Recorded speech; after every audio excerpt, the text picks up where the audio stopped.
Good morning students, मैं पूनम राय। पिछले video की तरह इस वीडियो में भी मैं एक अनुच्छेद के साथ उपस्थित हुई हूँ। जैसा कि आप प्रश्न में देख रहे हैं, निर्देश दिया हुआ है कि 31 से 40। पिछले वीडियो में हमने अनुच्छेद से संबंधित जो 30 प्रश्न थे वो आपको कराए थे, जिनमें 10 प्रश्न तो इस अनुच्छेद से होते हैं, 20 प्रश्न विभिन्न वैरायटी के होते हैं। तो कुछ उसी तरह का इसमें भी है।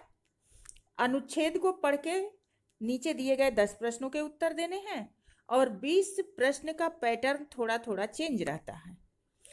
इसलिए पूरे क्वेश्चन को आप बड़े ध्यान से देखिए, ये आपके बड़े काम के हैं। शुरू करते हैं। 31 अक्टूबर 1902 को बिहार के सारण जिले के सिताब दियरा में पैदा हुए जयप्रकाश नारायण, जिनको शार्ट नेम जेपी के नाम से भी जानते हैं, को इंदिरा गांधी के विरुद्ध विपक्ष का नेतृत्व करने के लिए जाना जाता है। वे सच्चे समाज सेवक थे और उन्हें लोक नायक के नाम से भी जानते हैं। यहाँ ये महत्वपूर्ण जो पॉइंट है उसको ध्यान में रखना है। प्रदेश में जब भी किसी बड़े आंदोलन की शुरुआत हुई हो तो उसका केंद्र बिहार रहा, चाहे वो महात्मा गांधी द्वारा देश की आजादी के लिए शुरू किया गया आंदोलन हो या फिर जेपी का सन 1974 का छात्र आंदोलन। 1974 में छात्र आंदोलन, ये ध्यान रखने वाली चीज है।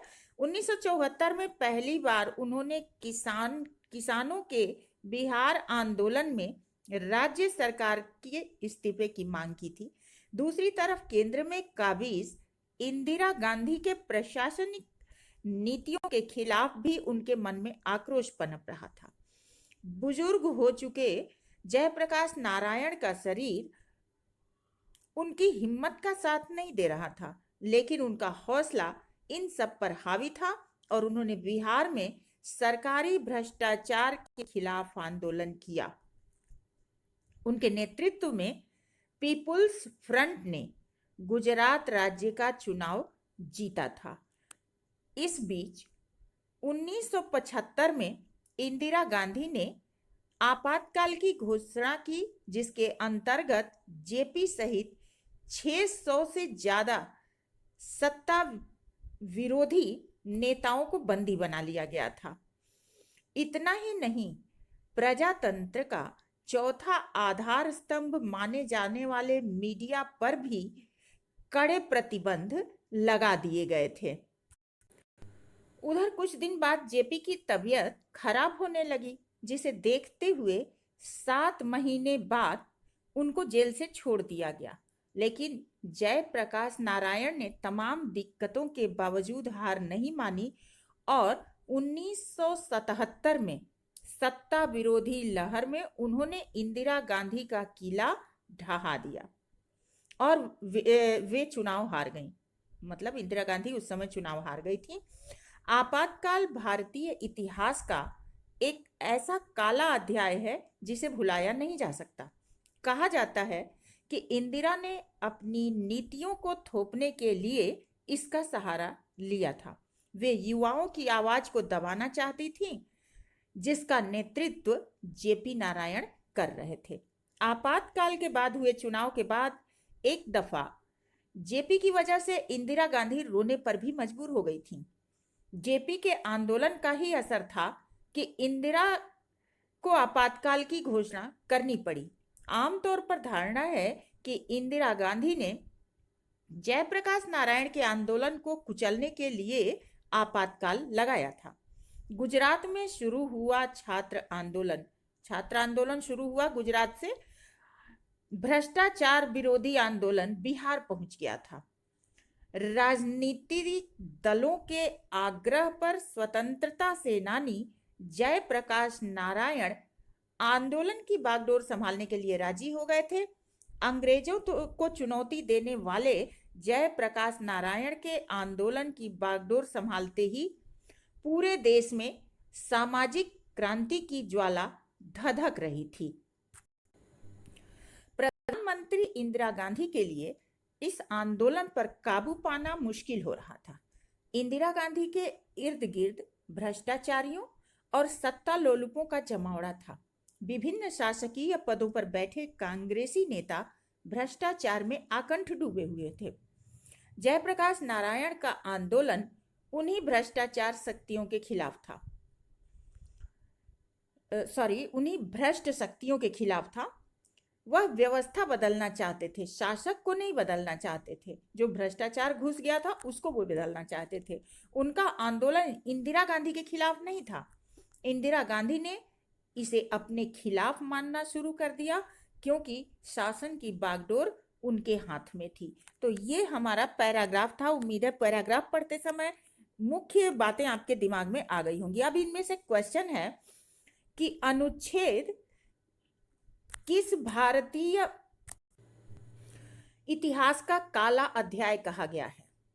ऑप्शन दिया हुआ है राजनीतिक उदासीनता का, आपातकाल को, सी है जयप्रकाश नारायण की गिरफ्तारी को, या डी है इंदिरा गांधी के अंतिम शासनकाल को, अथवा ई वाला ऑप्शन है 1975 में व्याप्त भ्रष्टाचार को। तो अनुच्छेद में भारतीय इतिहास का काला अध्याय हमने अभी अनुच्छेद में पढ़ा है कि किसको कहा गया था? आपातकाल को। ये बी वाला ऑप्शन हमारा सही है। अगले क्वेश्चन की तरफ चलते हैं। जयप्रकाश नारायण के नेतृत्व में पीपुल्स फ्रंट ने किस राज्य का चुनाव जीता? ये प्रश्न है और इसका ऑप्शन दिया हुआ है बिहार, उत्तर प्रदेश, राजस्थान, गुजरात या फिर मध्य प्रदेश। तो अनुच्छेद के अनुसार जो वर्णन आया है वो है कि नेतृत्व में पीपुल्स फ्रंट ने गुजरात राज्य का। ये डी वाला ऑप्शन हमारा सही है। अगला प्रश्न देखते हैं। जब भी देश में कोई बड़ा आंदोलन शुरू हुआ तो उसका केंद्र कहाँ था? ऑप्शन दिया हुआ है दिल्ली, बिहार, तमिलनाडु, ग्रामीण इलाके या फिर नगरीय इलाके। तो अनुच्छेद के अनुसार जब भी बड़ा कोई आंदोलन शुरू हुआ तो वो बिहार से शुरू हुआ। ये हमारा बी वाला ऑप्शन सही है। अगला क्वेश्चन देखते हैं। गुजरात में शुरू हुआ छात्रों का कौन सा आंदोलन बिहार तक पहुंच गया था? गुजरात से जो आंदोलन शुरू हुआ छात्रों का, वो कौन सा आंदोलन था जो बिहार राज्य तक पहुंच गया था?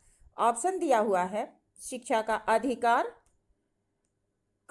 कुरीति उन्मूलन, युद्ध विरोधी आंदोलन, किसान मजदूर अधिकार आंदोलन या फिर भ्रष्टाचार विरोधी आंदोलन।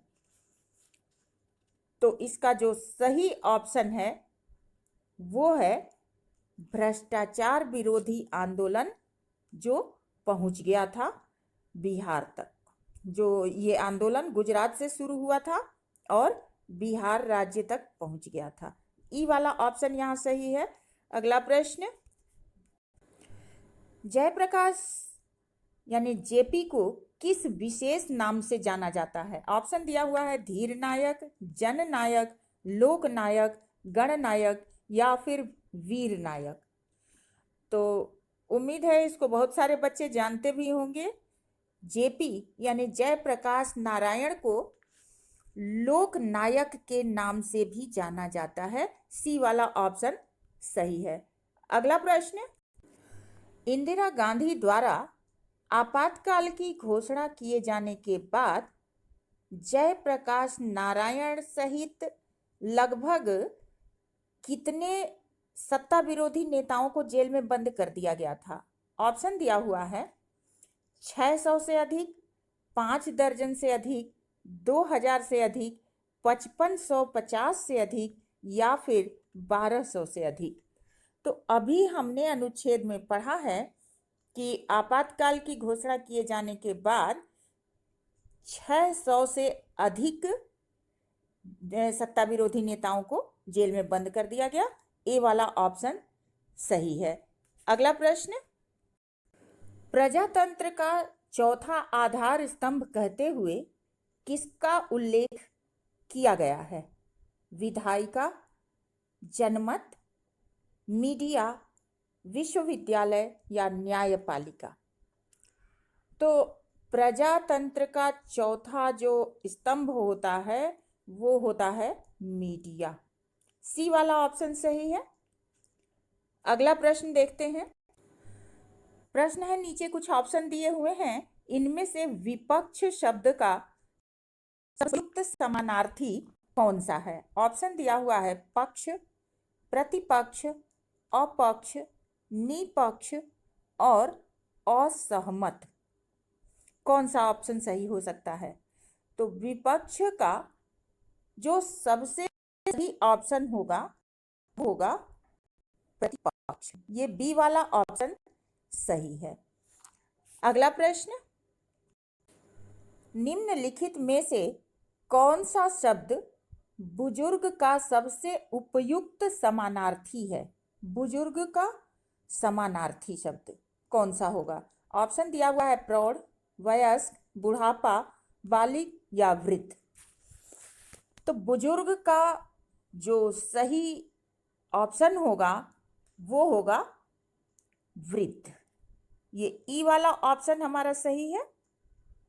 अगला प्रश्न, निम्नलिखित में स्वतंत्रता का उपयोगी विलोम शब्द, उपयुक्त सबसे सही उपयुक्त जो है वो कौन सा विलोम शब्द होगा? ऑप्शन दिया हुआ है गुलाम, परतंत्रता, स्वाधीनता, अनस्वतंत्रता या फिर पराधीनता। तो स्वतंत्रता का जो सही ऑप्शन होगा विलोम शब्द के लिए वो होगा परतंत्रता। ये बी वाला ऑप्शन सही है, क्योंकि गुलाम दास होता है, स्वाधीनता मतलब स्वतंत्रता है, और अनस्वतंत्रता ये शब्द उचित नहीं है, और पराधीनता दूसरे की दासता स्वीकार करना ये पराधीनता है। लेकिन जो स्वतंत्रता का सही उपयुक्त विलोम शब्द होगा वो होगा परतंत्रता। अगला प्रश्न देखते हैं। अगला प्रश्न थोड़ा सा पैटर्न चेंज है। इसमें पूछ रहा है कि हर वाक्य को 4 भागों में बांटा गया है, A B C D E. ये जो है ई वाला ऑप्शन, अगर इन चारों वाक्यों में कोई त्रुटि नहीं है तो ई वाला ऑप्शन चुना जा सकता है। लेकिन ये चारों वाक्यों में व्याकरण, भाषा, वर्तनी, शब्दों के गलत प्रयोग या इसी प्रकार की कोई अन्य त्रुटि है अथवा नहीं है। अगर त्रुटि है तो वाक्य के किसी एक भाग में ही होगी। मतलब इनमें जो 4 आपके ऑप्शन दिए हुए हैं ये पूरी तरह से सही होंगे, सिर्फ एक ही कोई वाक्य होगा जिसमें त्रुटि होगी, गलती होगा, तो वो हमें पहचानना है। ऑप्शन दिया हुआ है हम सभी मनुष्य हैं, इसलिए मनुष्यता के प्रति अपनी निष्ठा बनाए रखना और अमानुषिक कृत्यों का विरोध करना हमारा अनिवार्य कर्तव्य है। तो यहाँ हमने देखा कि 3 तो सही हैं, लेकिन जो डी वाला हमारा ऑप्शन है अनिवार्य शब्द नहीं होता है, सही शब्द क्या होता है? अनिवार्य। तो ये हमारा त्रुटिपूर्ण है और यही ऑप्शन हमारा डी वाला सही है। अगला प्रश्न, इस प्रश्न में भी वही है, ए बी सी डी ये 4 वाक्यों के अंश हमें दिए गए हैं और इनमें कोई एक वाक्य अशुद्ध है। अगर इन वाक्यों में कोई अशुद्धि नहीं है तो हमें ई वाला ऑप्शन चुनना है, और अगर कोई वाक्य अशुद्ध है तो हमें उसे पकड़ना होगा। देखते हैं, हमारे पीढ़ी के लोगों ने गांधी जी को भले ही प्रत्यक्ष रूप से नहीं देखा, लेकिन उनके कार्यों और विचारों के बारे में जानकर हम सभी प्रेरित हो रहे हैं। हम सब पर उनका कमोवेश प्रभाव है। इसमें जो त्रुटिपूर्ण आंसर है वो कौन सा होगा? हमारे पीढ़ी के लोगों ने, यहाँ पहला ही वाक्य त्रुटिपूर्ण दिख रहा है, क्योंकि पीढ़ी जो है ये शब्द स्त्रीलिंग में है। तो यहाँ जो ये हमारे शब्द प्रयोग हुआ है, इसकी जगह होना चाहिए था हमारी पीढ़ी। तो हमारा यहाँ पर ए वाला ऑप्शन जो है ये त्रुटिपूर्ण है, यही इसका आंसर होगा। नेक्स्ट देखते हैं अगला प्रश्न।